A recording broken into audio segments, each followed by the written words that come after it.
Hi, I'm Dr. DeCubles from Main Street Chiropractic. I wanted to come to you today because, as we know, everyone is at the shelter in place. We're still here at Main Street Chiropractic if you do get injured or if you're having some pain and need help, but also if you have something that needs to be looked at, it's not quite, it needs to go to the ER and we don't need to inundate the doctors.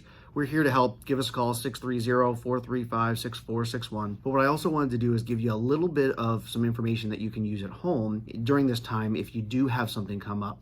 So the first thing we gotta understand is when we have an injury, the goal is that we always want it to heal, and to make sure it heals properly is we wanna restore the range of motion and normal motion of that segment.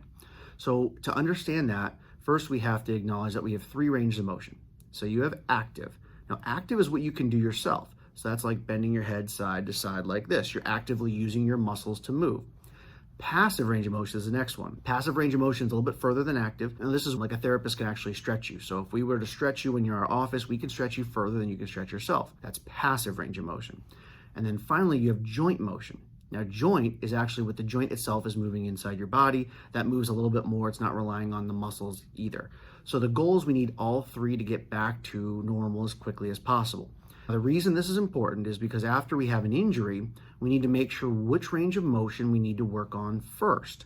So the biggest thing we don't want to do, and this is where people get messed up and injure themselves worse, we do not want to start doing stretching. When you hurt yourself, if you do stretching, we've already got an issue to where we've got inflammation, we've got scar tissue starting to form in the area, and by you stretching that injured tissue that's not moving the right way, you're just going to re-aggravate and potentially spread that inflammation. So we don't want to do that. But the first thing is we need to start trying to restore normal function and normal joint motion. So what this means is that we start doing some active range of motion, but only up to the point of pain, meaning that if we're talking about a neck injury, okay, and we want to do side bending, but it hurts right here, don't go past this point.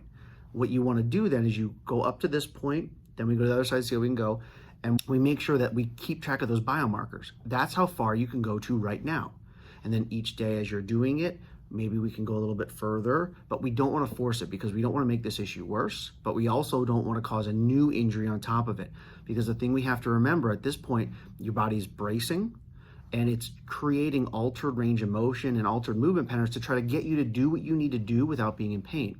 So instead of going completely straight to the side, maybe when you force past that, we start getting some rotation like this. Now we're changing the movement, and again, we're putting ourselves at risk. So we don't want to do that. We'd rather do nothing than cause a new injury.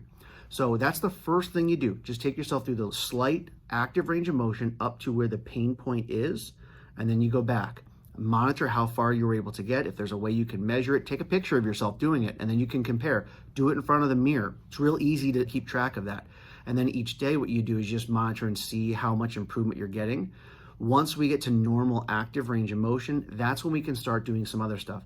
But if you can't move your neck normally this way, why would we go and pull and stretch and force it? Your body's telling you that you can't do it for a reason, and if you don't listen to your body, we're going to cause more issues.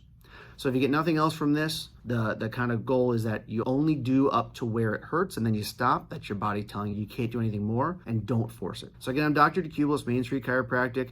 Any questions, you can always give me a call, 630-435-6461. We're here, and I'd like to help you in any way we can.